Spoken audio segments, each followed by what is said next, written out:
अहिल्यानगर महानगरपालिका निवडणुकीमध्ये मतदानाचा टक्का घसरल्याचं चित्र समोर आलंय। शहरातील एकूण 17 प्रभागामध्ये पार पडलेल्या मतदानामध्ये सरासरी 64.35% मतदान नोंदवलं गेलं।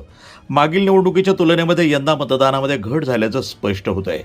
निवडणूक प्रशासनाकडून जाहीर करण्यात आलेल्या आकडेवारीनुसार शहरामध्ये एकूण 3,07,009 मतदार नोंदणीकृत असून त्यापैकी 1,97,555 मतदारांनी आपला मतदानाचा हक्क बजावला।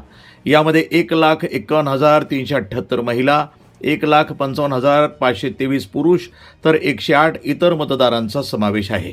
प्रभागनिहाय मतदानाचा विचार करता प्रभाग क्रमांक 8 मध्ये सर्वाधिक 75% मतदान झाले असून प्रभाग क्रमांक 2 मध्ये सर्वात कमी 56.64% मतदान नोंदवलं गेलंय। काही प्रभागामध्ये नागरिकांचा उत्स्फूर्त प्रतिसाद पाहायला मिळाला तर काही ठिकाणी अपेक्षेपेक्षा कमी मतदान झालं। आता या मतदानाच्या आकडेवारीचा नेमका परिणाम कोणत्या पक्षाच्या बाजूने जाणार याकडे सर्वांचं लक्ष लागलंय। मतदान प्रक्रिया शांततेत पार पडली असून पुढील टप्प्यातील मतमोजणी आणि निकालाकडे शहराचं राजकीय वातावरण तापण्याची शक्यता आहे। News today 24 Ahilyanagar.